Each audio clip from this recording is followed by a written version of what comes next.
سلام به روی ماه شما مهربونای خودم که تو مهربونی و خوبی لنگه ندارید.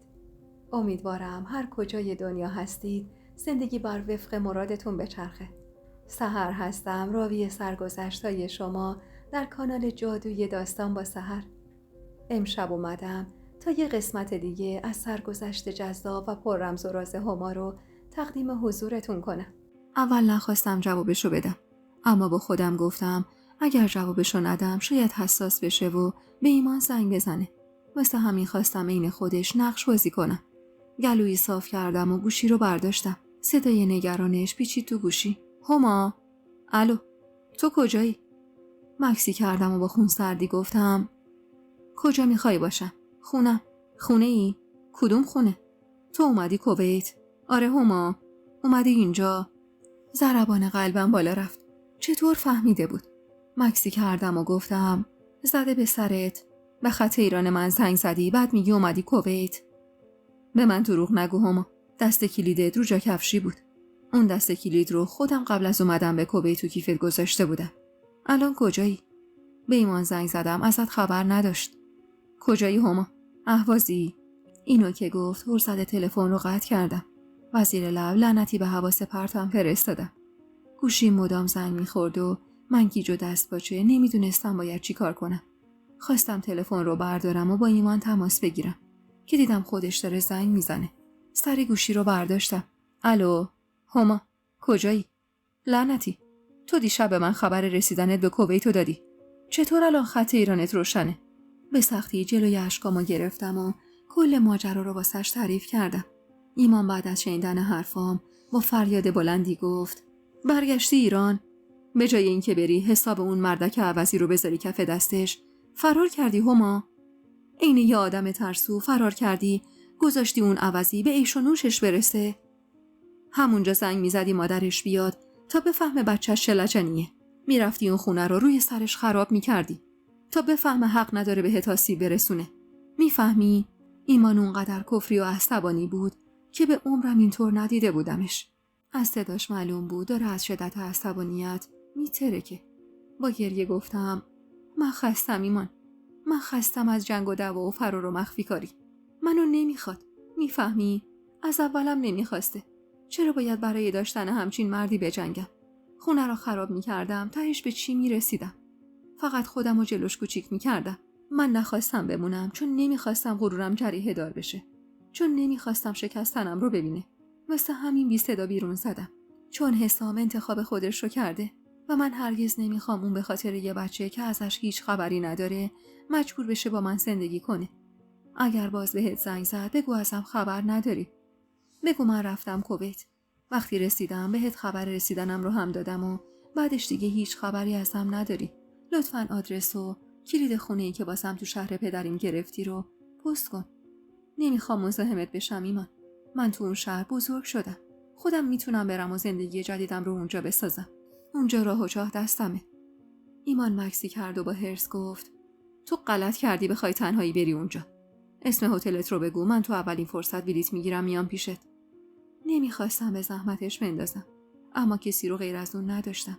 واسه همین بالاجبار آدرس رو بهش دادم و بهش گفتم خطم رو خاموش میکنم و میرم خط جدیدی میخرم و باهاش تماس میگیرم، چون هیچ دلم نمیخواست که حسام بهم زنگ بزنه.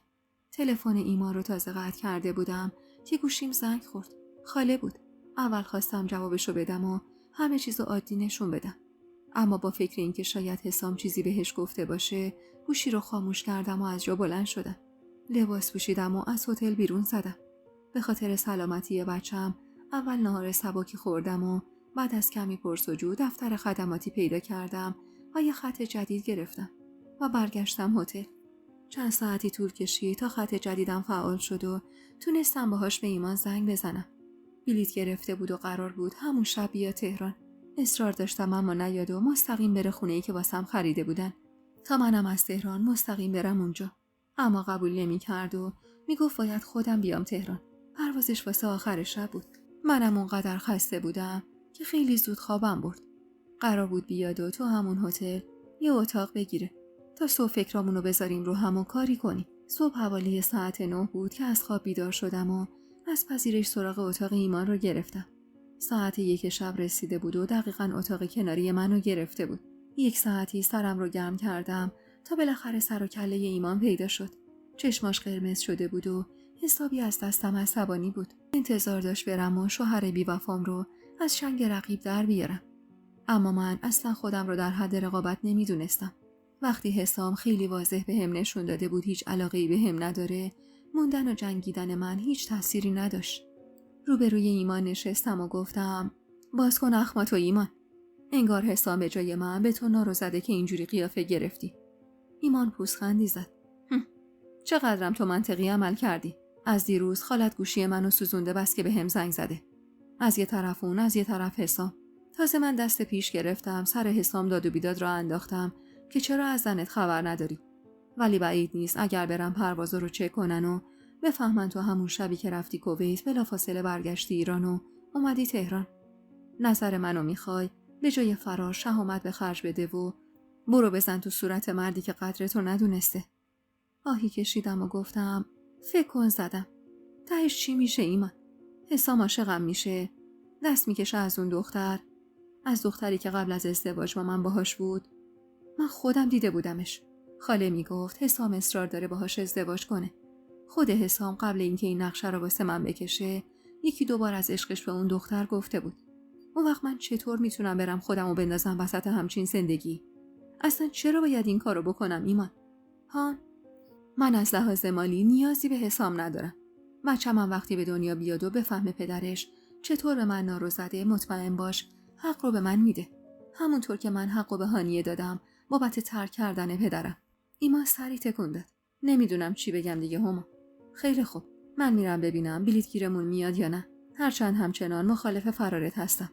اما اگر اینجوری راحت تری مدتی برو ببینم چی میشه. ایمان تونست برای فردای اون روز بلیط تهیه کنه. برگشت به شهری که توش بزرگ شده بودم منو به هیجان آورده بود.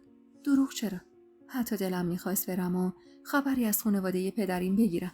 مخصوصا دوست داشتم با عمو محمود حرف بزنم ببینم چطور در مورد جمیل و خانواده‌اش تحقیق کرده بود و گفته بود از خانواده ثروتمند و سرشناسی هستن. البته هانیه حدس میزد که ابوذر آدرس خونه سابقشون رو به عمو داده باشه و با ترفندی تونسته باشه نتیجه تحقیقات رو عوض کنه. روزی که از اون شهر رفته بودم هیچ وقت فکر نمی کردم با همچین شرایطی دوباره بهش پناه ببرم. خونه‌ای که مصطفی به نام من خریده بود توی کوچه پهن بنبست بود. 2 طرف کوچه پر از درختای بلند و قدیمی بود و نمای قشنگی به خونه داده بود. خونه طبقه 4 یه ساختمون 5 طبقه تک واحدی بود که فقط طبقه 3 خالی بود و باقی ساکنین مالکین واحدها بودن. ایمان میگفت مصطفی گفته این خونه همسایه‌های آروم و بی سر و صدایی داره. طبقه اول یه زن و مرد مسن زندگی می‌کردن. طبقه دوم یه زوج جوان و یه دختر 9 ساله. توی اون یکی طبقه هم یه زن مسن به همراه دختر دانشجوش. یه طبقه هم که متعلق به من بود و اون یکی طبقه هم یه مرد مسن و تنها بود که گاهی بچه‌هاش بهش سر می‌زدن. در کل ساختمون خلوت و ساکتی بود. هر کسی سرش به کار خودش گرم بود و همین واسه منی که تو اون روزا از شلوغی آدمای جدید گریسون بودم امتیاز خوبی بود. آپارتمان من یه واحد 250 متری استخابه خوشنقش و نوساز بود. خونه لخت بود و باید یه سری وسایل ضروری رو می‌خریدیم. واسه همین یه هفته تو هتل موندیم و همراه ایمان به بهترین شکل ممکن خونه رو تجهیز کردیم. البته که بیشتر زحمات روی دوش ایمان بود و من فقط تو خرید خورده ریزا همراهیش می‌کردم. چون مدتی بود به شدت درگیر عوارض بارداری شده بودم و پیاده روی و رفتم به جاهای شلوغ واسم سخت بود. تو اون مدت ایمان مدام از طرف حسام و خاله تماس داشت. یکی در میون مجبور میشد تماسشون رو جواب بده و هر بار در مورد من اظهار بیخبری میکرد و میگفت از من خبر نداره. ازش خواسته بودم که خطش رو عوض کنه، اما میگفت اگر این کارو بکنم میفهمن دارم دروغ میگم. بعد از یه هفته خونه آماده سکونت شد. ایمان 3 تا کارگر گرفته بود و خونه رو کامل تمیز کرده بودن و وسایل رو مرتب چیده بودن. یادم تازه خونه حاضر شده بود و قرار بود ایمان کم کم برگرده اهواز که یه روز لیلا بهش زنگ زد و نمیدونم چی پشت تلفن بهش گفت که حسابی اخماش تو هم رفت. تلفنو که قطع کرد با نگرانی گفتم چیزی شده ایمان؟ لیلا حالش خوبه؟ ایمان روی مبل نشست و کلافه گفت حسام اومده ایران. الان اهوازه و جلوی در خونه. لیلا میگه با اصرار وارد خونه تو شده و وقتی دیده هیچ رد و اثری از تو نیست با وقاحت گفته من بلایی سرت آوردم و میخواد بره ازم شکایت کنه. لیلا دستپاچه شده گفته من برای کاری رفتم سفر و 1-2 روز دیگه برمیگردم. لب کسیدم و گفتم میخوای بهش زنگ بزنم؟ بهش بگم همه چیزو دیدم و ازش بخوام دست از سرم برداره؟ اصلا شاید راضی شد، غیابی طلاقم داد. ایمان سری تکون داد. نمیدونم کار درست و غلط چیه هما. الان زنگ بزنی میفهمه با من در تماسی. ولش کن. اصلا بذار بره شکایت کنه. مصطفی رو خبر میکنم حواسش باشه. تو هم چند روز دیگه اگر تونستی یه زنگ به خالت بزن، ماجرا رو براش بگو تا شر پسر احمقش رو از سرت کم کنه. منم کم کم باید برگردم اهواز. اما اینجا تنهات نمیذارم. با کنجکاوی نگاش کردم. ایمان دستی به صورتش کشید و گفت با منیره صحبت کردم. بعد از هانیه خیلی تنها شده. نمیدونم میدونی یا نه، اما زن بیچاره توی تصادف پسر و همسرش رو از دست داده و کسی رو نداره. وقتی گفتم برگشتی ایران و دیگه نمیخوای بیای اهواز و قرار اینجا زندگی کنی، ازم خواهش کرد باهات صحبت کنم که اگر راضی میشی اون بیاد پیشت. مشکل مالی خاصی نداره. یعنی هانیه اونقدری بهش کمک کرده که دستش جلوی کسی دراز نباشه. اما دوست نداره تنها باشه و از طرفی تو رو خیلی دوست داره. تو واسه‌اش یادگار هانیه‌ای. اگر اون کنارت باشه خیال منم راحته. راستش منم از خودم بود یکی کنارم باشه. مخصوصا با شرایط بارداریم و ویارای شدیدم اصلا دوست نداشتم تنها باشم. واسه همین از پیشنهاد ایمان حسابی استقبال کردم. ایمان مجبور شد همون شب برگرده اهواز و قول داد خودش منیر خانم رو راهی کنه و خبر اومدنش رو به من بده. خودش هم باید زودتر میرفت تا به قول خودش حساب حسام رو کف دستش میذاشت. ایمان که رفت سرم زد سری به خونه خانم جون بزنم. میخواستم تا شکمم بزرگ نشده سراغی ازشون بگیرم. درسته خانم جون بدترین ظلم ها رو به هم کرده بود. گاهی تنهایی آدما رو مجبور میکنه حتی با دشمنشون هم ارتباط بگیرن. اونقدر تنها بودن و بیکار بودن به هم فشار آورده بود که دلو به دریا زدم و تصمیم گرفتم از خونه بیرون بزنم. 2 روز بعد از رفتن ایمان بود که لباس مرتبی پوشیدم و آرایش کردم و آژانس گرفتم و به سمت خونه خانم جون رفتم. ماشین به جای ایستادن جلوی در خونه قدیمی خانم جون جلوی یه ساختمون نیمه کاره ایستاد. با تعجب نگاهی به اطراف انداختم. آدرس درست بود، اما به جای اون خونه باغ بزرگ یه خونه جدید در حال ساخت بود. کرایه رو حساب کردم و از ماشین پیاده شدم. یه ساختمون نیمه کاره بود که کارگرا داشتن توش کار میکردن. یه تابلوی زرد رنگ هم جلوی ساختمون بود که مشخصات کارفرما و خود ساختمون روش زده شده بود. ظاهراً قرار بود یه ساختمون 4 طبقه ساخته بشه. به عنوان اسم کارفرما اسم عمو محمود زده شده بود. ابروی بالا انداختم و عقب رفتم. چطور خانم جون راضی شده بود خونه‌ای که به جونش بسته است رو بده بکوبن. یادم قبلاً چند باری عمو محمود این پیشنهاد رو داده بود، اما خانم جون سفت و سخت مخالفت کرده بود. میگفت سر پیری نمیخوام آواره خونه این و اون بشم. خواستم از کوچه بزنم بیرون که یهو صدای آشنای اسمم رو صدا زد. هما، تویی؟ به سمت صدا برگشتم. عمو محمود بود. انگار از تو ساختمون بیرون اومده بود. دلم براش تنگ شده بود. هرچند هیچ وقت محبت زیادی نسبت به من نداشت، اما به قول خاله صدیقه اون خون رو میکشید. لبخند محوی زدم و قدمی به سمتش برداشتم. عمو محمود با بهت و ناباوری نزدیکم شد و محکم بغلم کرد. دستی به کمرم کشید و با گیجی گفت کجا بودی دختر؟ این همه وقت کجا بودی؟ نه خبری ازت داشتیم نه شماره‌ای. منو از بغلش بیرون کشید.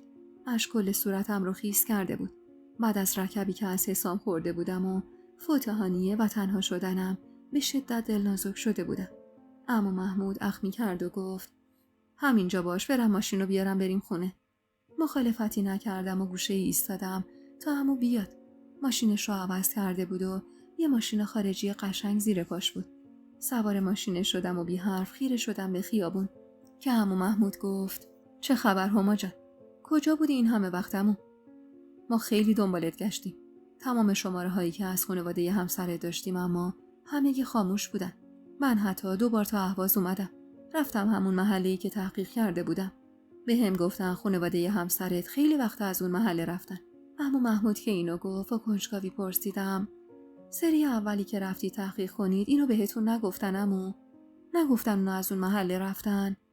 عمو گفت راستش من سری اول فقط از 2 همسایه دیوار به دیوارشون سوال کردم و شاگرد سوپری محل. همشون هم از خوبیشون گفتن، از ثروت زیادشون و دست به خیر بودنشون. به تلخی گفتم اگه واسه تحقیق دختر خودتونم رفته بودید اینقدر ساده تحقیق میکردید. عمو محمود ماشین رو کشید کناری و سری نگه داشت. هما جان درست حرف بزن ببینم چی شده. کجا بودی تو این سالها؟ چرا هیچ وقت خبری ازتون نشد؟ آهی کشیدم و گفتم مادرم رو پیدا کردم. از جمیل جدا شدم. دوباره ازدواج کردم. همسرم به هم نارو زد و بعدم مادرم رو از دست دادم و الان حس میکنم تنها ترین آدم روی زمینم. بعدم مختصری از ماجرای خانواده جمیل، نحوه پیدا کردن مادرم و رفتنم از ایران و ازدواجم و همینطور فوت مادرم رو واسش توضیح دادم. اما اصلا حرفی از ثروتی که به هم رسیده بود نزدم. بهش گفتم مادرم یه مغازه تو اهواز داشته که قبل از فوتش به نام من زده و با پول پیش و اجاره اون مغازه یه سویت اجاره کردم و میخوام واسه خرج خورد و خوراکم برم سر کار. بهش گفتم از همسر دومم جدا شدم و حرفی از بارداریمم نزدم. به خودم که اومدم اما کل صورتم خیس اشک بود. چشمای عمو محمودم قرمز شده بود و به شدت صورتش گرفته بود. چنگی به کیفم زدم و گفتم اومدم سری بهتون بزنم و سراغی ازتون بگیرم. نمیخواستم مزاحمتی واسهتون ایجاد کنم. الانم سر خیابون هستی پیادم کنید. عمو محمود ماشین رو روشن کرد و گفت میریم خونه. همه دلتنگت بودن. کمی که گذشت با تردید سراغ خانم جون رو گرفتم. عمو مکسی کرد و گفت خوبه، بد نیست. پارسال یه بار دیگه سکته کرد و وضعیت بدی پیدا کرد. نمیشد با پرستار تو خونه تنهاش بذاریم. واسه همین ما خونمون رو عوض کردیم و رفتیم یه خونه بزرگتر که تو حیاتش یه سویت جدا داشت. الان خانم جون پیش ماه. مهری خانمم کنارشه. هزینه داروهاش اما خیلی بالاست. واسه همین خونه رو کوبیدیم تا بسازیم و هر کسی سهم خودش رو برداره. 4 طبقه است. هر طبقه 4 واحده. ما نتونستیم کل هزینه ساخت رو بدیم. واسه همین همون اول کار چند تاشو پیش فروش کردیم. الان به دخترها هر کدوم یه واحد میرسه. یه واحدم واسه مادرم، 2 واحدم واسه من. سارا و بچه ها هم از لحاظ قانونی سهمی نمیبرن چون مجید قبل از پدرم فوت شده. اما وجدانم قبول نکرد دست خالی بذارمشون. واسه همین 2 تا واحدم به پسرای اون دادم. سهم تو هم محفوظه. یه واحد تر و تمیزشو برات نگه میدارم که هر وقت کار ساخت تموم شد بیای پیش خودمون. با این حرفایی که تو زدی نمیخوام تنهایی زندگی کنی. این مدت ازت غافل بودم. بعد این دوست ندارم ازمون دور بشی. مخالفتی با حرفش نکردم. نه آدرسی از من داشت و نه شماره تلفنی. من فقط اومده بودم بهشون سر بزنم تا از تنهایی در بیام. وارد یکی از بهترین محله های شهرمون شدیم. جالب بود که خونه من فقط چند کوچه با خونه عمو محمود فاصله داشت. موقعی که مصطفی میخواست برای خرید خونه بیاد بهش آدرس خونه همه رو داده بودم و ازش خواسته بودم جایی دورتر از این محله ها واسم خونه بگیره. اما خبر نداشتم که عمو محمود صدق سر کوبیدن خونه خانم جون حسابی پولدار شده. خونشون یه خونه حیاطدار بزرگ و نوساز بود که تو ضلع شرقی حیاط یه سویت جمع و جور قرار داشت. عمو محمود اشاره‌ای به سویت کرد و گفت خانم جون اونجاست. میخوای ببینیش؟ مکسی کردم و سری تکون دادم و پشت سر عمو به سمت سویت رفتم. در سویت که باز شد یه راهروی کوچیک جلوم بود و بعد وارد یه سالن تقریبا 9 متری جمع و جور شدیم. یه تخته 1 نفره گوشه یه سالن بود. سمت راست یه سرویس بهداشتی بود و سمت چپ یه اتاق دیگه که انگار اتاق خانم جون بود. عمو محمود گلویی صاف کرد و مهری خانم رو صدا زد. کمی بعد مهری خانم از تو اتاق بیرون اومد. یه سینی پر از گاز و پماد دستش بود. با دیدن من چشماش گرد شد و با هیجان سینی رو زمین گذاشت و به سمتم اومد. هما جان، خوش اومدی. خیلی خوش اومدی عزیزم. کجا بودی؟ تو بغلش فرو رفتم. حس خوبی داشتم از اومدنم. زندگی کردن تو تنهایی واقعا سخت و غیر قابل تحمل بود. با اصرار عمو به سمت اتاق خانم جون رفتیم. جلوی در با صدای آرومی گفتم شاید نخواد منو ببینه عمو. کاش اول بهش گفته بودی. عمو محمود سری تکون داد. برو تو هما. برو خودت حالشو ببین. با کنجکاوی داخل شدم. یه اتاق 12 متری جمع و جور که یه طرفش تخت خانم جون بود و روبروش یه تلویزیون کوچیک قرار داشت. خانم جون به کمر خوابیده بود و خیره بود به سقف. به شدت لاغر شده بود. حتی برنگشت ببینه کی وارد اتاق شده. با تعجب رو به عمو گفتم چی به سرش اومده عمو؟ عمو محمود نفس عمیقی کشید. سکته آخر کار دستش داده. علنا دیگه هیچ کاری نمیتونه انجام بده. غذاشو باید با لوله بهش بدیم. کل بدنش سخت شده و اگر مهری خانم نبود معلوم نبود چی به سرش میومد. حرفامونو میشنوه ولی جز پرک زدن کاری ازش ساخته نیست. لرز بدی به جونم افتاد. باورم نمیشد این جسم بیجونه روی تخت همون خانم جون مقتدر و مستبدی باشه که بدترین ظلم‌ها رو بهم کرده بود. وقتی سالم بود خدا رو بنده نبود. هر ظلمی میتونست میکرد و حالا جسم بیجون و بیتوانش جلوم خوابیده بود و فقط با چشمای پر حسرت نگاه میکرد. عمو محمود با غصه گفت چند وقت پیش آبجی مرضیه میگفت آه هما این بلا رو سر خانم جون آورده. میگفت خانم جون این همه سال در حق بچه یتیم ظلم کرد. ما هم سکوت کردیم و تو ظلم شریک شدیم. واسه همینه که آخر عاقبتمون شده این.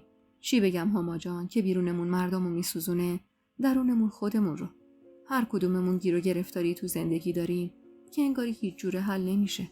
انگار زمین و زمان دست به دست هم دادن تا تاوان ظلم‌هایی که به تو کردیم رو ازمون بگیرن. ما تو مبهوت کنار خانم جون نشستم. همش تو خیالم خانم جون هنوز همون زن مستبد و زورگو بود. همون زنی که با وجود فلج بودنش یه نگاهش کافی بود تا بچه‌هاش جلوش سرخم کنن و رو حرفش حرف نزنن. همون زنی که تو سرترین روز زمستون منو یه دختر بچه 5-6 ساله رو با یه پیراهن نازک و شلواری که شب گذشته خیس کرده بود فرستاد تو حیاط تا تنبیهم کنه. همون زنی که به خاطر همین شب ادراریا منو از خونش پرت کرد بیرون و من سالها آواره خونه عمه و عمو شدم. مکسی کردم و سعی کردم دلم رو صاف کنم با زنی که شاید هیچ دلخوشی و خاطره خوشی ازش نداشتم.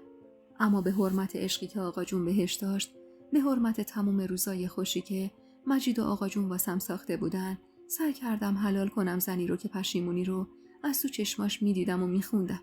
پشیمونی از چشمای خانم جونم میبارید. با صدای آرومی رو به عمو گفتم من حلالش کردم عمو. وظیفه‌ای در قبال من نداشت. منم حلالش کردم. عمو محمود لبخند محوی زد. بیا بریم تو ساختمون. بچه‌ها خوشحال میشن ببیننت. به سختی چشم گرفتم و همراه عمو به سمت ساختمون اصلی رفتم. یه ساختمون لوکس و قشنگ که با وسایل نو گرون قیمت دکور شده بود. عمو محمودم سری زنگ زد و عمه‌ها اومدن. انگار تازه داشتم قدر خانواده رو میدونستم. آدمایی که روزی از بودن کنارشون خسته شده بودم، حالا حس امنیت و آرامش بهم میدادن. عمه مرزی مدام بین حرفاش جمعی رو نفرین میکرد و عمه رازی مدام از لاغر شدن و گود افتادن زیر چشمام میگفت. انگار این دوری محبت اونا رو هم بیشتر کرده بود. شایدم پشیمون بودن از بی‌محبتی گذشته و میخواستن جبرانش کنن. عمو محمود به زور برای نهار نگه هم داشت و زنگ زد تا برادرام امیر و امین هم بیان پیشمون. با دیدن امیر ناخودآگاه اشک نشست روی گونم و فرو رفتم تو بغل گرمش. امیر شاکی بوسه‌ای به سرم زد و گفت کجا بودی وزه خانم؟ نگفتی نگرانت میشیم؟ راستش اولش اومده بودم فقط سری بهشون بزنم، اما با دیدن محبتاشون دیگه دلم نمیخواست ترکشون کنم.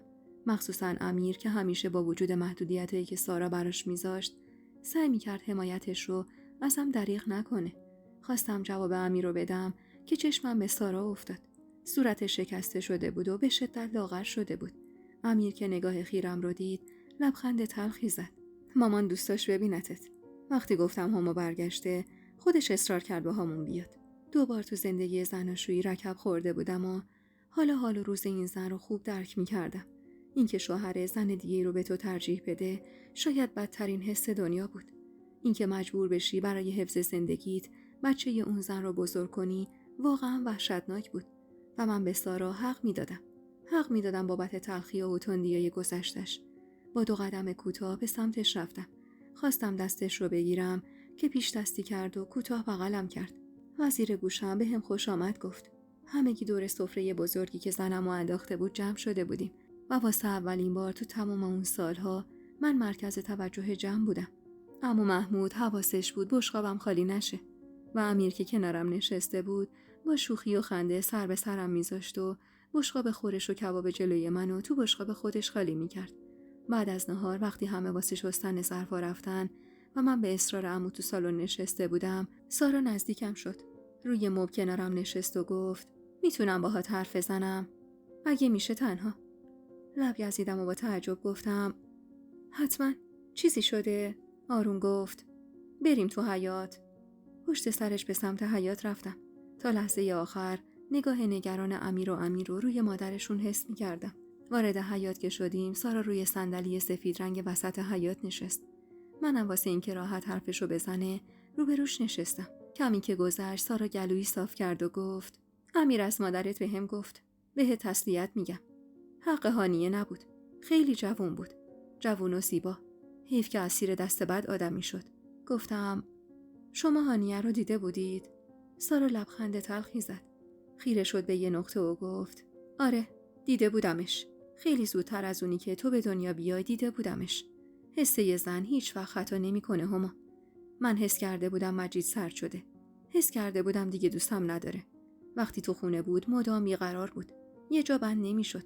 وقتی بهش میگفت فکرم تو جبهه است. دلم با هم رزمامه. اما دروغ میگفت. مجید هر وقت نگاهش رو از من می‌دزدید یعنی دروغ میگفت. یه بار که تصمیم گرفت بره جبهه، بچه‌ها رو به خواهرم سپردم و تعقیبش کردم.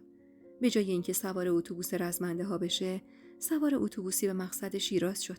اونقدر هول افتاد به دلم که منم بلیط گرفتم و تو همون اتوبوس نشستم. چادر سیاهم رو جوری سر کرده بودم که هیچ کسی صورتمو نبینه و دورتر از مجید روی صندلی نشستم. رسیدیم شیراز و من پشت سر مجید سوار ماشینی شدم و به سمت محله‌ای که برای مادرت خونه گرفته بود رفتم. اون موقع نمیدونستم که تو اون خونه است، اما حسم درست بود. مجید زندگی مخفیانه‌ای داشت. وقتی 1 ساعت بعد از خونه بیرون زد، سری رفتم در اون خونه رو زدم. طولی نکشید تا زنی با چشمای گیرا و سیاه در رو واسم باز کرد. با دیدنش حس کردم دنیا رو سرم آوار شد. من تو زندگی با مجید هیچی کم نذاشته بودم. اختلافات کمی داشتیم، اما به هم علاقه داشتیم. یا لااقل من فکر می‌کردم به هم علاقه داریم. وقتی دیدمش حس می‌کردم زمین و زمان داره دور سرم میچرخه. هانیه هر زده لیوان آب قندی به دستم داد. حالم که بهتر شد سوال جوابم کرد. تا بدون من کیم؟ به دروغ گفتم تو کوچه می‌خواستن کیفمو بزنن. ترسیدم و فرار کردم.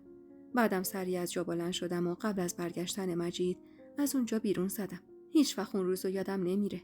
حس می‌کردم دنیا برام به آخر رسیده. باور این نارو برام سخت بود. 1000 جور فکر کردم. لحظه‌ای میگفتم مجید و پسرا رو ترک میکنم و میرم پی زندگیم. اما بچه‌هام جونم بودن. شاید میتونستم از مجید بگذرم، اما از بچه‌هام هرگز. برگشتم اینجا و یه راست رفتم پیش مادر مجید. خبر داشت از همه چیز، اما فکر نمیکرد که من با خبر شده باشم. ازش خواستم به هر شکلی که شده اون زنو از زندگی مجید حذف کنه. گفتم تو زندگی مجید یا جای من و پسرام یا اون زن. بعدها عکس هانیه رو تو کیف پول پدر دیدم و بعد از فوت پدر تو وسایل شخصیش آلبوم عکسشون رو پیدا کردم. من از روز اول میدونستم هانیه زنده است.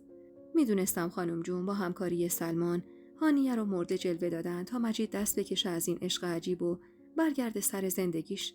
اون روزا حق رو به خودم میدادم. به خیال خودم داشتم برای زندگیم میجنگیدم. برای داشتن مجید. برای سایه پدر بالای سر بچه‌هام. اما اشتباه میکردم هما جان. خیلی دیر فهمیدم که اشتباه میکردم. من حق نداشتم مجیدو به زور پیش خودم نگه دارم. هرچند اون به تعهدش نسبت به من و زندگیمون پابند نبود، اما منم حق نداشتم اونو با دروغ و دغل کنار خودم نگه دارم. باید همه چیزو بهش میگفتم و ازش میخواستم بین من و هانیه یکی رو انتخاب کنه. اما شک نداشتم انتخاب مجید میشد هانیه و من و بچه‌هام واسه همیشه تنها میموندیم. من اونقدر قوی نبودم که تنها بمونم. از طرفی هانیه همسر سابقش رو داشت و میتونست زندگی جدیدی بسازه. هانیه مجیدو نمیخواست و من با تمام وجودم میخواستم که مجید برگرده پیشمون. دروغ ما اما تاوان سنگینی داشت. پنهونکاری ما داغ شد به دل خودمون. مجید تو جوونی دق کرد و من واسه همیشه از دستش دادم و خودم رو بابت مرگش مقصر میدونستم. شاید اگر حقیقتو میفهمی زنده میمون. شاید اگر میفهمید من از راز زندگیش با خبرم تصمیم درستی میگرفت و هیچ کدوم از این اتفاقات نمیافتاد. نه تو بی مادر بزرگ میشدی و نه بچه‌های من بی پدر. طول کشید تا خودم رو قانع کنم که رد و اثری از مادرت بهت بدم. تو بچگی سختی رو گذرونده بودی و حق داشتی مادر واقعیت رو پیدا کنی. قولنامه اون خونه شیراز رو من از تو وسایل مجید پیدا کردم و گذاشتم زیر فرش خونه پدری مجید. چون میدونستم میخواید خونه تکونی کنید و حدس میزدم به دست تو یا پسرا بیفته. آلبوم عکس رو هم من فرستادم در خونه تا تلنگری بشه و بیفتی دنبال مادرت. هرگز نمیخواستم مستقیم بهت چیزی بگم چون احساس حقارت میکردم. اش روی گونه های سارا نشست. با بغض دستشو فشردم و زمزمه کردم ازت ممنونم سارا. اگر نبودی شاید هیچ وقت به زنده بودن مادرم شک نمی کردم. شاید تو دامی می افتادم که خلاصی ازش ممکن نبود. درست به موقع چشمم رو باز کردی و باعث شدی با حواس جمع وارد مسیری که روبرون بود بشم. عذاب وجدان نداشته باش سارا. مجید به خاطر خطاهای خودش فوت شد. به خاطر نارو زدنش، به خاطر غرور و خودخواهی محضش، به خاطر بی‌اعتمادیش. هرگز خودت رو بابتش مقصر ندون و مطمئن باش هر کسی جای تو بود همین کارو میکرد. برای داشتن زندگیش، به خاطر بچه‌هاش، حتی از احساسات خودش میگذشت و تن میداد به زندگی با مردی که بهش نارو زده بود. سارا نفس عمیقی کشید و خیره شد به باغچه کنار حیاط. با خودم گفتم عجب حرفی زدی هما. چطور خودت به خاطر بچه‌ت فداکاری نکردی؟ چطور فرار رو بموندن کنار مردی که بهت نارو زده بود ترجیح دادی؟ وقتی بچه‌ت بزرگ شد در برابر نبود پدرش چه توجیهی میتونی واسش بیاری؟ من داشتم سارا رو به خاطر کاری تشویق میکردم که خودم دقیقاً برعکسش رو انجام داده بودم. اما با خودم گفتم شرایط من با سارا فرق میکنه. من نمیتونستم بشینم و نگاه کنم که همسرم با زن دیگه ای شب و روزش رو میسرونه. سارا با صدای گرفته‌ای گفت چند وقتی هست متوجه بیماریم شدم. سرطان گرفتم. جوری که به جای جای بدنم رخنه کرده، طوری که هیچ دکتری امید به بهبودم نداره. پسرها اصرار دارن شیمی درمانی رو شروع کنم. اما نمیتونم. نمیخوام با درد و زجر بمیرم. میخوام تا آخرین روزی که زنده‌ام کنار بچه‌هام باشم. حتی ثانیه ایش رو نمیخوام از دست بدم. من تازه قدر لحظه لحظه عمرم رو میدونم. لحظه لحظه از عمری که با اضطراب و نگرانی گذشت. با غصه و حسرت. و همه اینا باعث شد تا این درد به جونم بیفته. من نمیخوام تو این مطب و اون مطب تلفش کنم. با شنیدن حرفش جوری ناراحت شدم که یه آن چشمام سیاهی رفت. و با غصه گفتم خیلی ناراحت شدم واسط. چرا نمیخوای بری دکتر؟ میتونی بری تهران. میتونی درمان جدی رو شروع کنی. به نظرت ارزشش رو نداره حتی اگر اون درمان باعث بشه چند ماه بیشتر کنار بچه‌هات باشی؟ داماد شدن پسراتو ببینی؟ سارا سری تکون داد. نمیخوام باری روی دوش پسرا بشم. تو این سالها در نبود پدرشون به اندازه کافی جور منو کشیدن. امیر تمام هزینه‌های دانشگاه امیر رو میده. تازگی هم که آرمان دانشگاه قبول شده و هزینه‌های سر به فلک کشیده ی رشته معماری هم بهش اضافه شده. بچه‌م امیر مگه چقدر کار میکنه که بتونه خرج همه رو بده؟ با این وضعیت کی میتونه زن بگیره؟ به خدا آرزوی دیدن عروسیش رو دارم. اما میدونم با این شرایط امیر حتی راضی نمیشه به ازدواج فکر کنه. هرچند میدونم یکی رو زیر سر داره. اما تفلک جرأت نداره پا پیش بذاره. با شوق گفتم جدی میگید؟ امیر کی رو زیر سر داره؟ من میشناسمش. سارا لبخند محوی زد و گفت هم کلاسی امینه. یه گروه 7 نفرن. 3 تا دختر و 4 تا پسر. یکیشونو که میدونم با امین دوسته. یکی دیگه از دخترها رو چند باری امیر که رفته بوده دنبال امین رسونده خونه. میدونم که چشمشون دختره رو گرفته. هرچند داره پزشکی میخونه. اما امین میگه اونم امیر رو دوست داره و مدام اسمشو میبره و سراغشو میگیره. منتها با دست خالی نمیشه رفت خواستگاری. منتظرم واحدایی که عمود قولشو داده تموم شه. بلکه یکی رو بفروشیم برای خرج عروسی. یکی رو هم بدیم امیر تا توش زندگی کنه. هرچی نباشه پسر ارشده و سالهاست داره زحمت ما رو میکشه. با این همه زحمت دیگه نمیخوام با مریضیم بار اضافی باشم. فکری به سرم زد که شک نداشتم اگر هانیه بود انجامش میداد. کمی دیگه با سارا نشستیم و حرف زدیم و بعد سارا به بهونه خستگی برگشت تو ساختمون. میخواستم با امیر حرف بزنم. من درد بی پدری و بی مادری کشیده بودم و دلم نمیخواست حتی دشمنم این دردو بکشه. دلم میخواست واسه سارا کاری کنم تا ذره‌ای از عذابهای گذشته جبران بشه.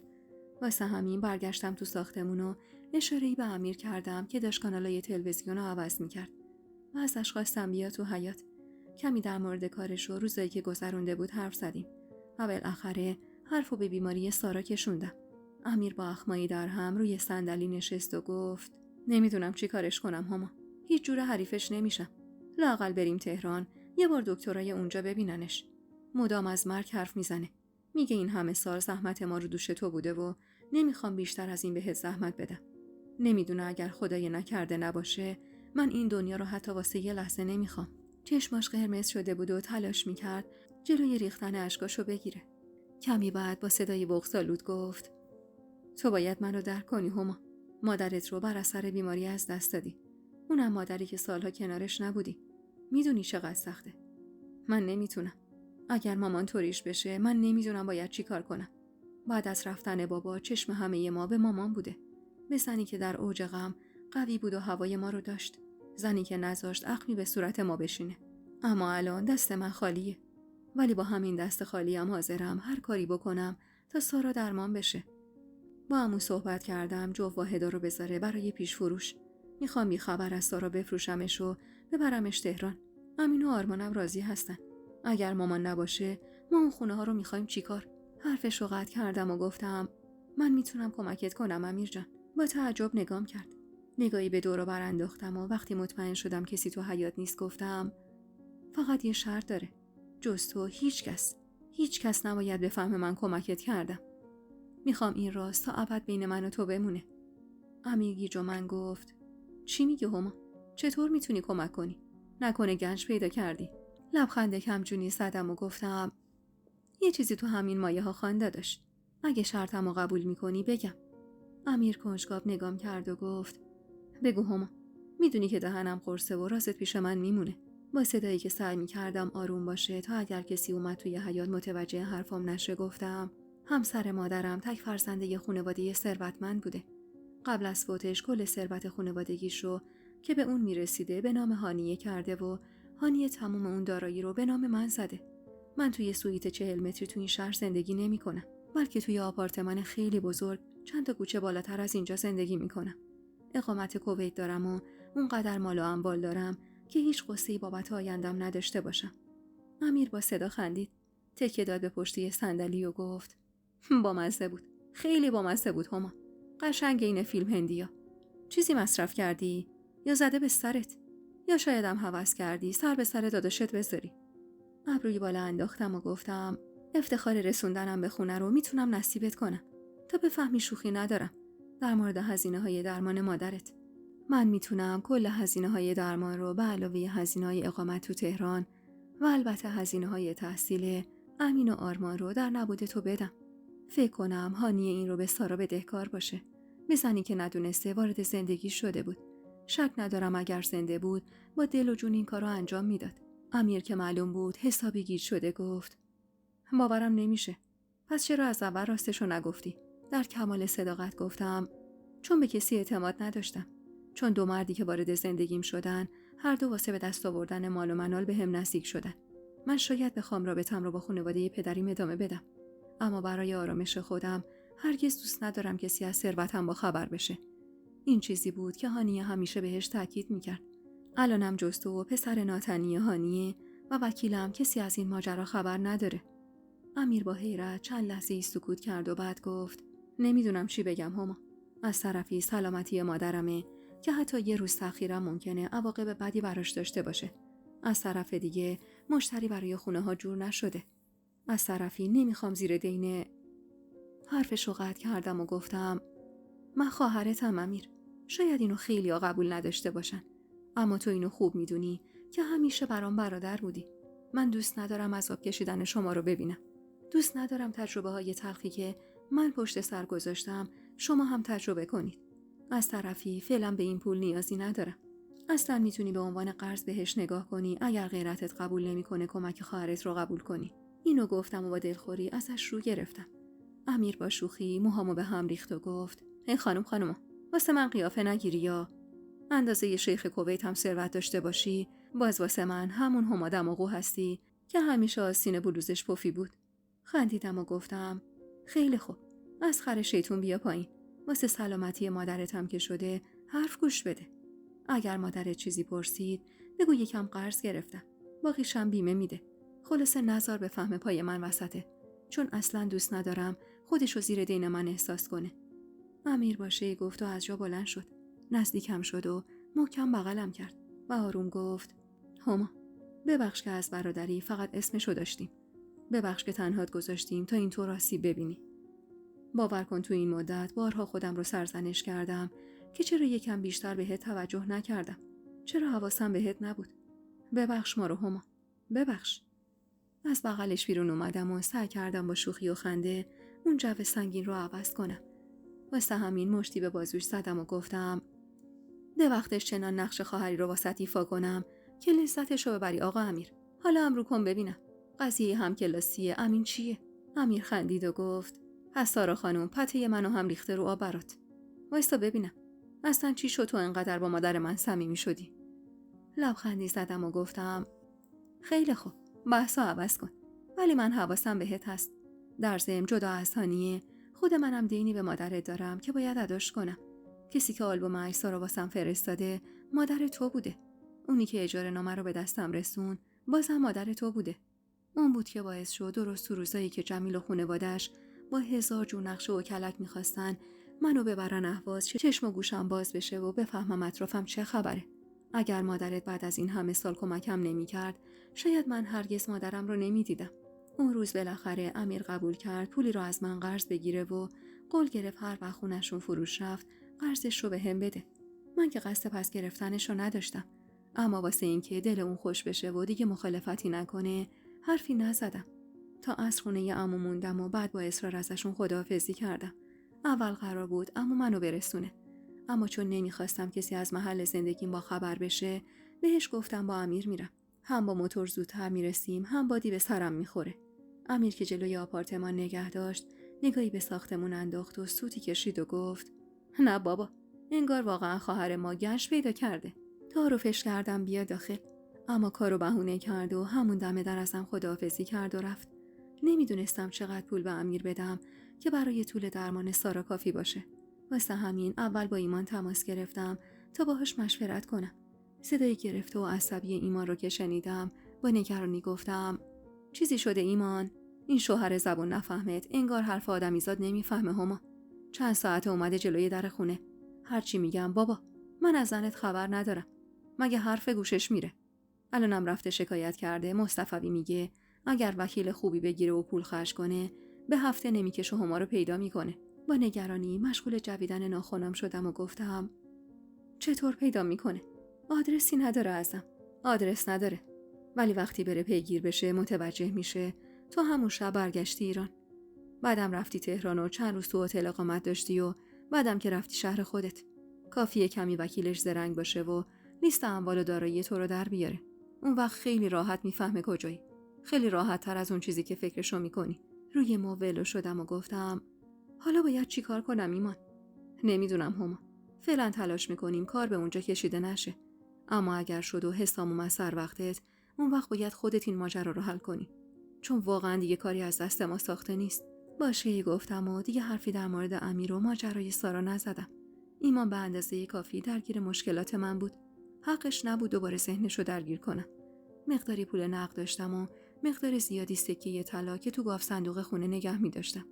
فردای اون روز اول وقت رفتم سکه ها رو فروختم و با پول نقدی که تو حسابم بود همه رو جمع و جور کردم و رفتم محل کار امیر. میخواستم هرچه زودتر این پولو بهشون بدم تا هم درمان سارا رو شروع کنن هم خیالش بابت شهریه دانشگاه پسرا راحت باشه. پول رو به صورت چک بردم. امیر اول نمیخواست اون پولو قبول کنه، اما در نهایت اونقدر اصرار کردم که کوتاه اومد و ازم گرفت. خیالم که بابتش راحت شد کمی خرید کردم و برگشتم سمت خونه. قرار بود شب منیر خانم بیاد و برم فرودگاه دنبالش. ایمان اصرار داشت باهاش بیاد، اما بهش اطمینان دادم حالم خوبه و خودم میتونم برم دنبالش. حضور منیر خانم تو خونه دلگرمی خوبی بود واسم. عین دختر خودش بهم توجه میکرد.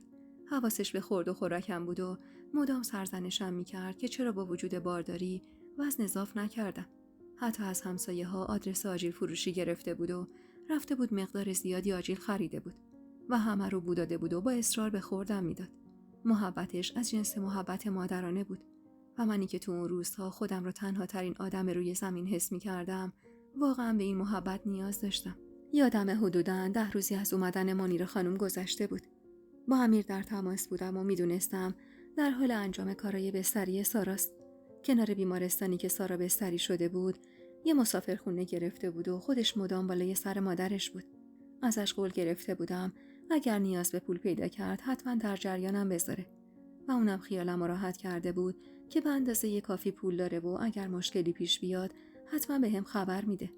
از ته دل دعا میکردم سارا حالش خوب بشه و برگرده سر زندگیش. نمیخواستم دردی که من کشیده بودم رو برادرامم بکشن. درسته سارا در حق من مادری نکرده بود، اما خب وظیفه‌ای هم در قبال من نداشت. اون روز بعد از چند روز خونه موندن تصمیم داشتیم با منیر خانم کمی پیاده روی کنیم. لباس پوشیدیم و طرفای ساعت 9 صبح بود که از خونه بیرون زدیم. تازه داشتیم از سر پیچ کوچه می‌گذشتیم که حس کردم حسام رو توی تاکسی زرد رنگ دیدم که وارد کوچه ما شد. با نگرانی بازوی منیر خانم رو گرفتم و گفتم حسام تو اون ماشین بود منیره. منیر خانم با تعجب پشت سرش رو نگاه کرد و گفت کجا بود؟ پس چرا من ندیدمش؟ آدرس اینجا رو چطور پیدا کرده؟ با عجله بازوش رو گرفتم تا از اونجا دور بشیم. شک نداشتم حسام رو تو اون ماشین دیدم. با همون موهای بلند و اخمای همیشه در هم حواسش به خیابون بود و ما رو ندید. زنگ زدم به ایمان و ماجرا رو واسش گفتم. میگفت حسام بعد از همون روزی که بهت زنگ زدم رفت و دیگه پیداش نشده. منم فکر کردم بی خیالت شده یا برگشته کویت و واسه مدتی تو رو به حال خودت گذاشته. نمیدونستم کار درست و غلط چیه. برگردم خونه و با حسام روبرو بشم و نارو زدنش رو به روش بیارم و ازش بخوام جدا بشیم یا باز از دستش فرار کنم. 1 ساعتی تو خیابونا راه رفتیم و در آخر منیر خانم خستگی رو بهونه کرد و گفت هما جان تا ابد که نمیشه تو خیابون موند. بیا برگردیم خونه دخترم. اونم حتما تا الان دیده کسی نیست ول کرده رفته. به اجبار ماشینی گرفتیم و برگشتیم سمت خونه. از دور خوب اطرافو نگاه کردم. خبری از حسام نبود. نفس راحتی کشیدم و کرایه رو دادم و جلوی آپارتمان از ماشین پیاده شدیم. داشتم تو کیفم دنبال دست کلیدم میگشتم که صدای دلخور و عصبی حسام به گوشم رسید. به به هما خانم، تو آسمونا دنبالت میگشتیم. از اینجا سر در آوردی. چشم بستم و نفس عمیقی کشیدم تا به اعصابم مسلط باشم. دست کلیدم رو دادم دست منیر خانم که با نگرانی داشت نگامون میکرد و گفتم برو بالا منیر جون، منم میام. هما جان تو کوچه بحث نکنید بیایید بالا. سری تکون دادم و گفتم نگران نباشید، بحثی نداریم. شما برید بالا، منم زود میام. نیم نگاهی به حسام که طلبکارانه داشت نگاه میکرد انداختم و با طعنه گفتم دلم نمیخواد پای هر کس و ناکسی به خونم باز بشه.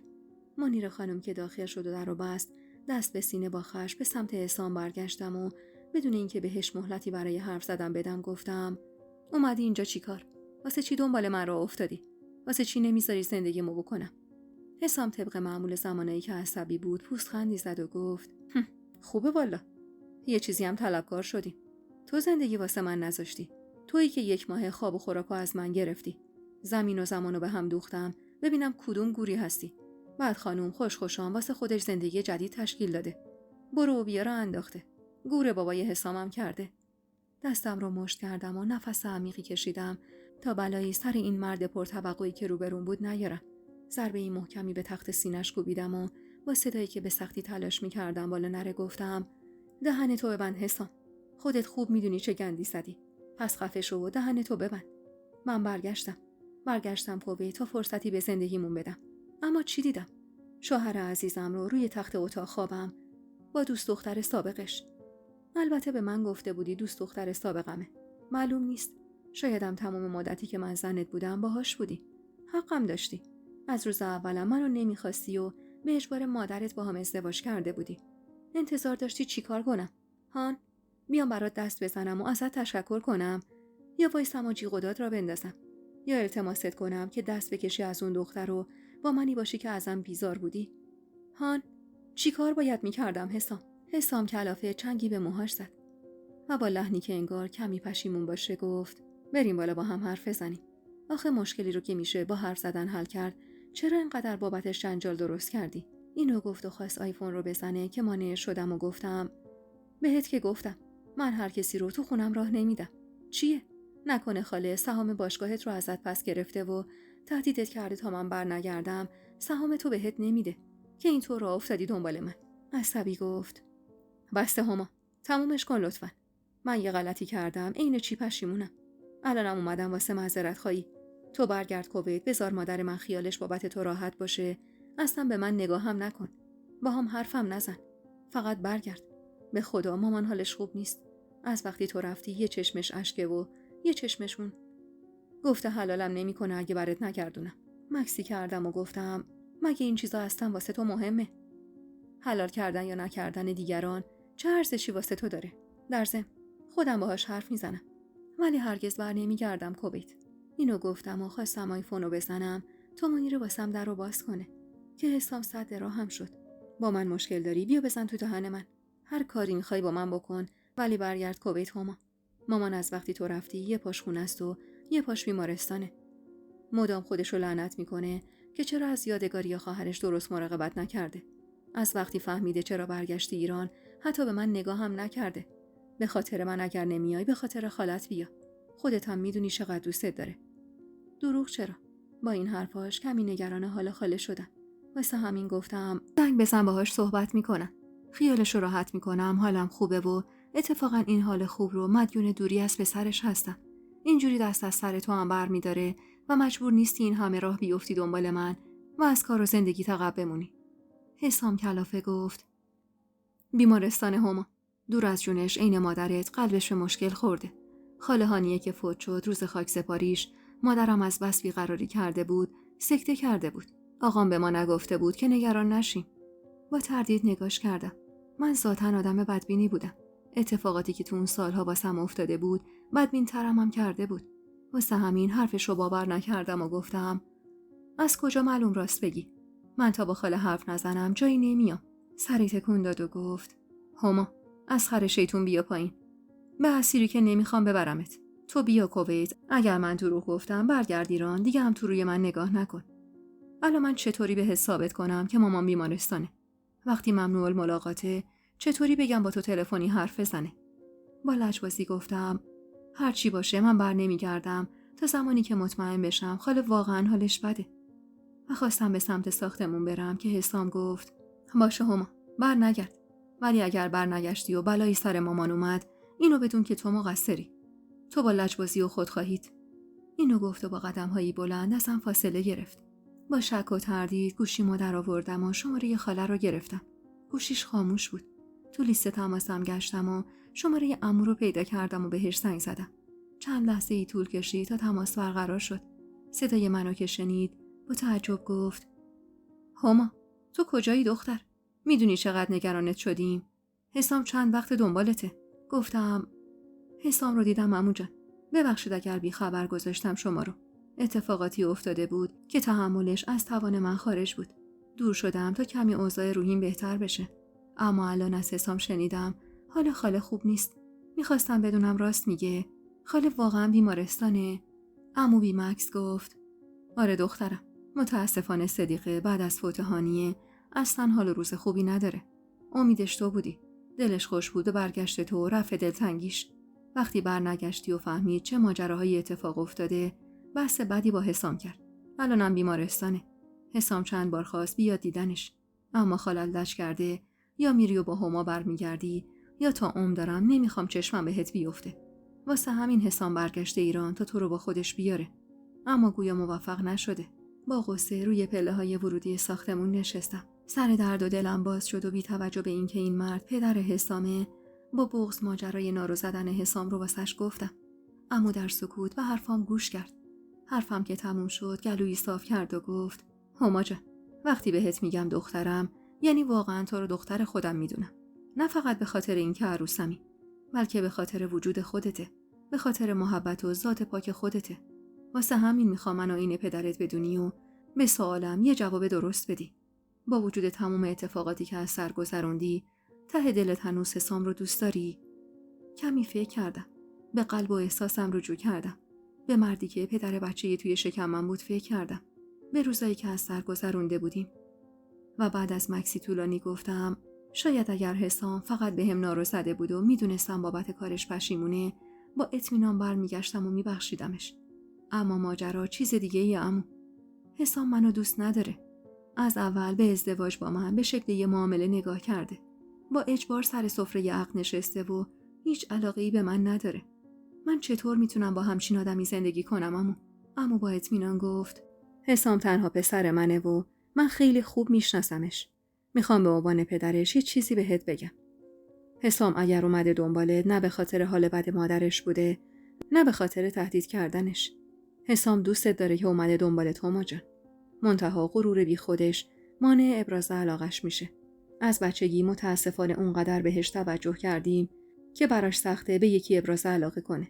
واسه همین خالت همیشه نگرانش بود و میگفت هیچ دختری نمیتونه این پسر رو تحمل کنه. اما وقتی تو اومدی، وقتی محبتت رو دیدیم، هر دو موافق این ازدواج بودیم. چون از نظر ما تو تنها کسی بودی که میتونستی حسام رو پابند زندگی کنی. اگر شرطی هم براش گذاشتیم، به خاطر این بود که میخواستیم پسرمون خوشبخت بشه. خیال میکردیم بعد از ازدواج حسام بهت علاقه‌مند میشه. و من امروز میتونم بهت بگم که این اتفاق افتاده و حسام بهت علاقه پیدا کرده. حسام آدمی نیست که به خاطر یه دختر کار و زندگیشو تعطیل کنه و این همه وقت دنبالش باشه. ازت میخوام اگر ذره‌ای بهش علاقه داری، به خاطر خودت، به خاطر احساسی که این وسط هست، یه بار دیگه بهش فرصت بدی. اگر پشیمون شدی یا حسام باز پاشو کج گذاشت، به خداوندی خدا قسم یه تنه پشتت میایستم و تموم حق و حقوقت رو از حساب میگیرم و حمایتت میکنم. چند دقیقه با عمو صحبت کردم. اصرار به برگشتم داشت و میگفت من شک ندارم حسام دوستت داره. منتها بلد نیست علاقش رو ابراز کنه. در نهایت بهش قول دادم فکرامو بکنم و بعد از خداحافظی رفتم تو خونه. منیر خانم با نگرانی در و برام باز کرد و گفت چی شد هما جان؟ نگران شدم. این همه وقت کجا بودی؟ مختصری براش ماجرا رو توضیح دادم و به سمت اتاقم رفتم. منیر خانم دنبالم اومد و گفت میخوای برگردی کویت؟ روی تخت نشستم و گفتم نمیدونم کار درست و غلط چیه. تو بگو چی کار کنم منیر خانم. با این بچه‌ای که تو شکم دارم راه درست چیه؟ عین مادرم فرار کنم یا برگردم سر زندگی؟ منیر خانم کنارم نشست و با دلسوزی گفت اگه قلبت میگه برگردی حتما برگرد و خودتو مدیون احساست نکن. شاید این آخرین فرصت برای برگشتت باشه. در کنار همه اینا به آینده خودت به عنوان یه زن تنها تو این مملکت فکر کن. به زندگی بچه‌ای که پدری بالای سرش نیست. به گرگایی که در کمینت هستن. فکر کن ببین کجا احساس امنیت و آرامش بیشتری داری. جواب این سوالو بدی میتونی مسیرت رو انتخاب کنی. با محبت ازش تشکر کردم. راستش حق با منیر خانم بود. شاید اگر خودم تنها بودم هرگز به برگشت فکر نمی کردم. اما پای طفل بیگناهی وسط بود که حق نداشتم تنهایی برای آینده‌اش تصمیم بگیرم. هرچند آدمی این حسام لیاقت پدری رو نداشت. اما من نمیخواستم خطای پدر و مادرم رو تکرار کنم. نمیخواستم با خودخواهی زندگی بچم رو خراب کنم. دلم میخواست بچم توی خانواده کامل واقعی به دنیا بیاد و بزرگ بشه. کنار پدر و مادری که عاشقانه دوستش داشته باشن. کنار پدر بزرگ و مادر بزرگی که حامیش باشن. نمیتونستم این نعمت رو از بچم دریغ کنم. واسه همین بود که تصمیم خودم رو گرفتم. میخواستم برگردم. حتی اگر این برگشتن خطا بود. حتی اگر حسام اونی نبود که عمو ایوب میگفت. حتی اگر روزی پشیمون میشدم. میخواستم برگردم به خاطر بچه‌ای که حقش بود بین یه خانواده واقعی بزرگ بشه. به خاطر بچه‌ای که نمیخواستم هما یه دیگه‌ای بشه. با خودم گفتم اگر حسام یه بار دیگه اومد دنبالم برمیگردم. حتی با ایمان هم حرف زده بودم و از تصمیمم بهش گفته بودم. و ایمان هم همه چیزو به عهده خودم گذاشته بود. همون شب وقتی داشتم لباسامو مرتب می‌کردم زنگ در زده شد. حسام بود. منیر خانم خیره نگام کرد و گفت باز کنم هما جان. سری تکون دادم یعنی در رو باز کنه. منیر خانم که رفت در رو باز کنه با اضطراب نگاهی به شکمم انداختم. یه بلوز و شلوار ساده عروسکی تنم بود و موهای بلندم رو بالای سرم گوجه کرده بودم. شکمم هنوز اونقدر بالا نیومده بود و میتونستم تا مدتی این رازو از حسام و خانواده‌اش مخفی نگه دارم. خواستم لباسم رو عوض کنم که ضربه‌ای به در اتاقم خورد. با صدایی که از شدت اضطراب میلرزید تعارف کردم بیاد داخل. حسام با بوی عطر تلخ همیشگیش وارد اتاق شد. بوی عطری که منو به یاد روزای خوش اول ازدواجم مینداخت. خودش هم کت و شلوار اسپورت سرمه‌ای رنگی به تن داشت و موهاش رو کمی مرتب کرده بود. دسته گل بزرگی از رز قرمزم دستش بود. واسه لحظه‌ای بابت سر و وضعم خجالت کشیدم. حسام با اون ریخت و قیافه کجا، من با اون سر و وضع خونگی کجا. آروم جلو رفتم و دست گل رو ازش گرفتم و جلوی بینیم گرفتم. از بوی عطرش خوشم می اومد. اما اون لحظه با اضطرابی که داشتم تلخیش باعث تشدید حالت تهوع شده بود. نفسم رو تو سینه حبس کردم و جواب سلامش رو به سردی دادم. حسام اما با محبت نزدیکم شد. خیره شد تو صورتم و زمزمه کرد: برمیگردی هما؟ با تردید نگاش کردم. اگر بر نمیگشتم تا عمر داشتم شاید در برابر بچه‌م مدیون می شدم. سری تکون دادم و گفتم: به خاطر مادرت برگردم؟ لبخند محوی زد. اگه به خاطر من باشه برمیگردی؟ شاکی گفتم: زورت میاد جواب منو بدی یا غرورت نمیذاره؟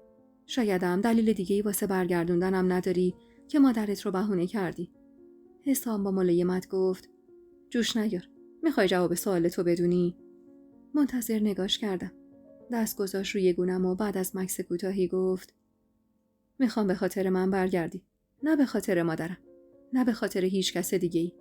میخوام بهم فرصت جبران بدی تا تمام خطاهای گذشتم رو جبران کنم و اینو بدونی که تا عمر دارم دیگه نمیذارم اخمی به صورتت بشینه.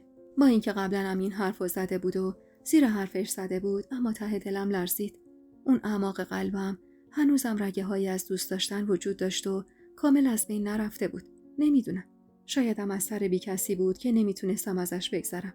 هرچی که بود اون لحظه بهترین تصمیم واسه من برگشتم به کویت و بودم پیش خانواده خاله بود. یعنی خودم اینطور فکر میکردم. بوسه روی گونه‌ام نشوند و ازم فاصله گرفت. حال عجیبی داشتم. نمیدونستم این حس و حال چیه. اما انگار با فکر کردم به اینکه بچه حسام رو به شکم داشتم، حس میکردم شاید یه بار دیگه بتونم ببخشمش. دست گلو ازم گرفت و جلوی میز توالت گذاشت و منو آروم با خودش همراه کرد و روی تخت نشوند. در آغوشم گرفت و نجوای عاشقانه زیر گوشم خوند. این حسام اما انگار حسام همیشگی نبود. پر از شور و علاقه بود. جوری نجوای عاشقانه میخوند و سر و صورتم رو میبوسید که باورم شده بود علاقش واقعی و از ته دله. اون شب حسام همونجا موند و خونه من خوابید. فردای اون روز با حس بوسه‌ای که روی گونم نشست چشم باز کردم. حسام با لبخندی مهربون داشت نگام میکرد. از ته دل از خدا میخواستم این عشق و این لبخند واقعی باشه. چون دیگه توان شکست خوردن رو نداشتم. دیگه جونی هم واسه سر پا شدن نداشتم. از طرفی دلم میخواست اینا همه واقعی باشه تا مجبور نشم بچه‌مو بی پدر بزرگ کنم. کش و قوسی به بدنم دادم و گفتم: صبح بخیر. ساعت چنده؟ اشاره‌ای به ساعت کرد و گفت: ساعت 11 ظهره. دست باچه شدم و گفتم: پاشو بریم سریع که منیر خانم الان پوستمونو میکنه. باید بریم صبونه بخوریم. نمیدونی چقدر روی صبونه خوردن من حساسه.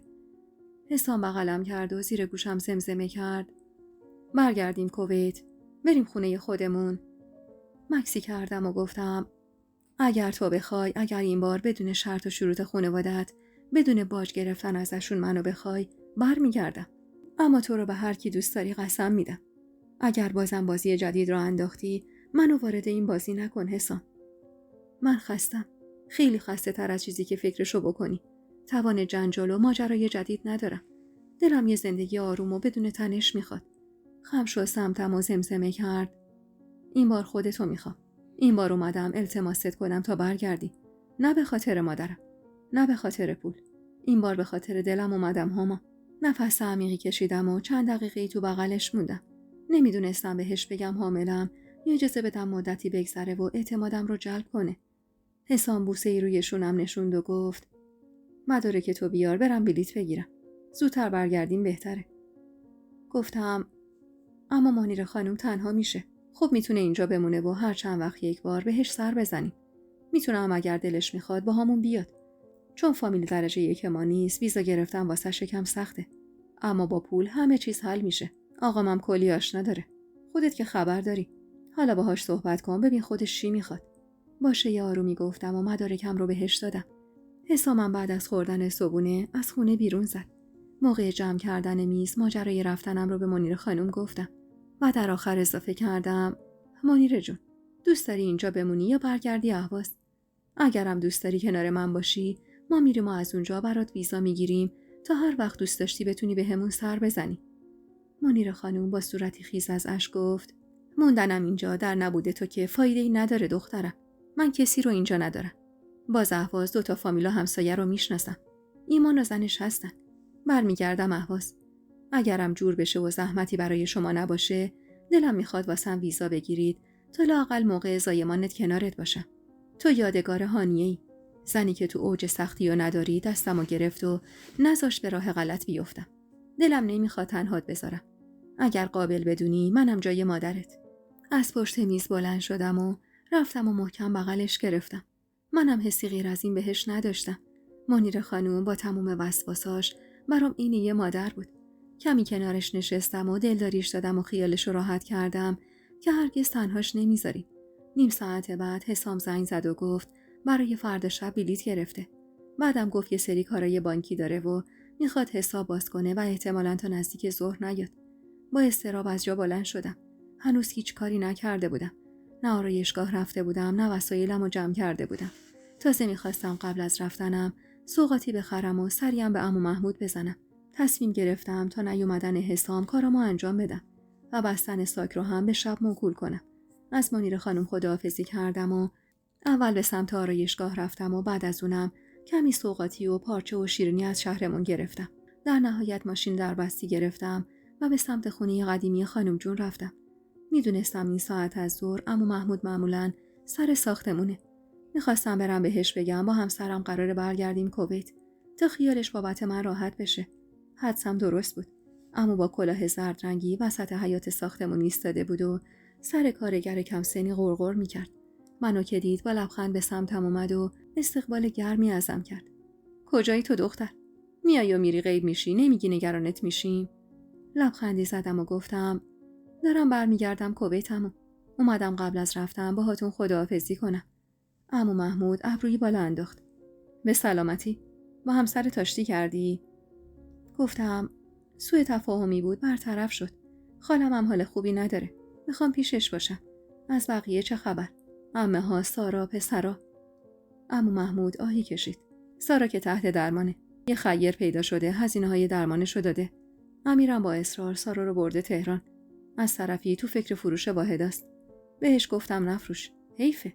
این واحدا وقتی کامل بشه به قیمت خوبی ازت میخرن. منتها میگه پول لازمه. میگه این خیر کمک زیادی کرده. اما هزینه‌های عمل و شیمی درمانی و پرت و درمانی خیلی بالاست و بیمه هم نیستن که بخشیش رو بیمه بده. از طرفی هزینه اسکان تو تهران، خرج دانشگاه پسرا، همه رو دوش امیره. منم راستش دست و بالم خالیه. وگرنه خودم ازش میخریدم. حیف این 2 واحدو از دست بدن. با این تورم فردا روز به خانه ازدواج کنن، محاله بتونن خونه بخرن. سارا هم بفهمه هرگز راضی نمیشه. دلش خوش بود پسرا سرمایه‌ای دارن واسه آینده‌شون. فکری به سرم زد. واسه همین به عمو گفتم من میتونم این واحدو از شما بخرم. منتها در نهایت سند رو به نام خودشون بزنید. عمو با شک و تردید نگام کرد و گفت این واحد خیلی گرونه هما. پولش رو از کجا میاری؟ مکسی کردم و گفتم بذارید به همسرم زنگ بزنم ببینم راضی به خرید میشه. کمی از عمو فاصله گرفتم و به سمت کوچه رفتم. اما به جای اینکه با حسام تماس بگیرم به ایمان زنگ زدم و سری ماجرا رو واسش گفتم. ایمان در جوابم گفت اونقدری تو حسابت نیست که بتونی خودت بخری؟ یعنی نخوای واسه خریدش ملکی رو بفروشی؟ چون تا ملک فروش بره و پول دستت بیاد ممکنه کمی طول بکشه. گفتم فعلا عجله ندارم ایمان. حتی تا 1 ماه آینده هم اگر بتونی پولشو جور کنی خوب میشه. مصطفی با وکالتی که از من داره میتونه یکی از واحدای اهواز رو بفروشه و پولش رو به شماره حسابی که میگم بزنه. نمیخوام ردی از من این وسط باشه. بذار فکر کنن مصطفی شخصا خونه رو خریده و پول رو به حسابشون زده. تا موقع سند زدن خودم ماجرا رو براش میگم. خیلی خوب. بذار با مصطفی حرف بزنم ببینم چی میگه. شماره حسابش رو هم برام بفرست. من خودم کارا رو درست میکنم هما. حالا از خودت بگو. با حسام چطور پیش رفتی؟ لبخندی زدم و مختصر ماجرا رو براش گفتم.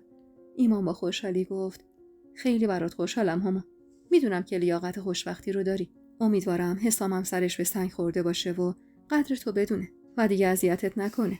خیلی برات خوشحالم هما. میدونم که لیاقت این خوشبختی رو داری. کمی دیگه باهاش حرف زدم و بعد به بهونه منتظر موندن عمو تلفن رو قطع کردم.